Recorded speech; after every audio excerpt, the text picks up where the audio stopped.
If I were the Prince of Darkness, I'd want to engulf the whole world in darkness, and I'd have 1/3 of its real estate and 4/5 of its population, but I wouldn't be happy until I had seized the ripest apple on the tree. So I'd set about, however necessary, to take over the United States. I'd subvert the churches first. I'd begin with a campaign of whispers. With the wisdom of a serpent, I would whisper to you as I whispered to Eve, "Do as you please." To the young I would whisper, "The Bible is a myth." I would convince them that man created God instead of the other way around. Rationality comes from irrationality, that mind comes from matter.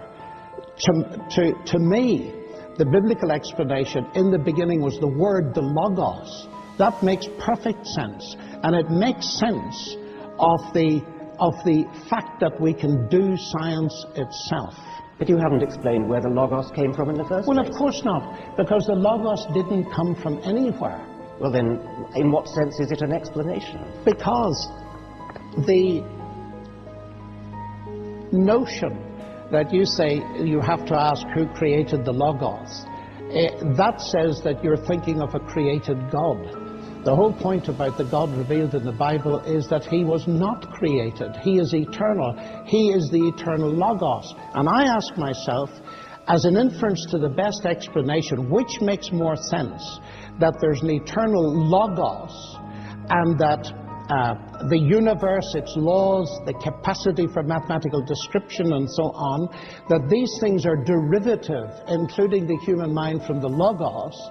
That makes very much more sense to me as a scientist that it's the other way round, when there is no explanation for the existence of the universe. Do you just believe the universe is a brute fact?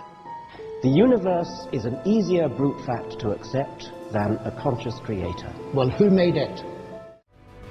I would confide that what's bad is good and what's good is square. And the old I would teach to pray after me, "Our Father, which art in Washington."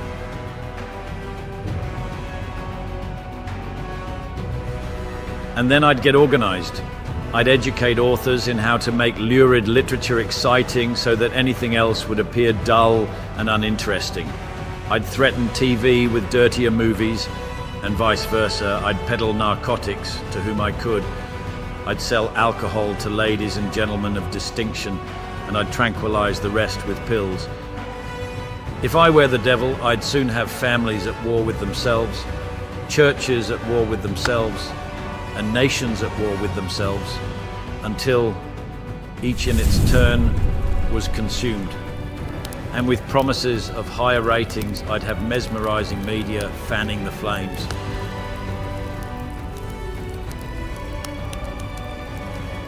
If I were the devil, I would encourage schools to refine young intellects but neglect to discipline emotions. Just let those run wild, until before you knew it, you'd have to have drug-sniffing dogs and metal detectors at every schoolhouse door. Within a decade, I'd have prisons overflowing, and I'd have judges promoting pornography. Soon I could evict God from the courthouse, then from the schoolhouse, and then from the houses of Congress. And in his own churches, I would substitute psychology for religion and deify science. I would lure priests and pastors into misusing boys and girls and church money. If I were the devil, I'd make the symbol of Easter an egg, and the symbol of Christmas a bottle. If I were the devil, I'd take from those who have and give to those who want it, until I had killed the incentive of the ambitious. And what'll you bet I could get whole states to promote gambling as the way to get rich? I would caution against extremes in hard work, in patriotism, in moral conduct. I would convince the young that marriage is old-fashioned, that swinging is more fun, that what you see on TV is the way to be. In other words, if I were the devil, I'd just keep right on doing what he's doing.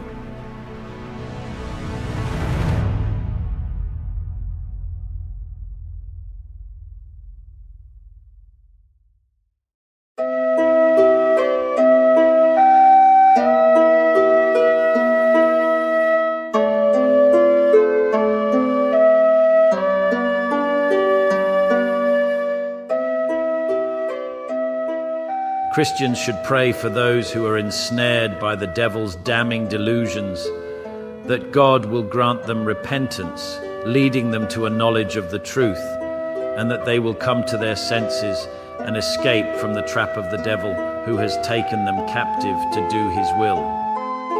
2 Timothy chapter 2, verse 25 and 26.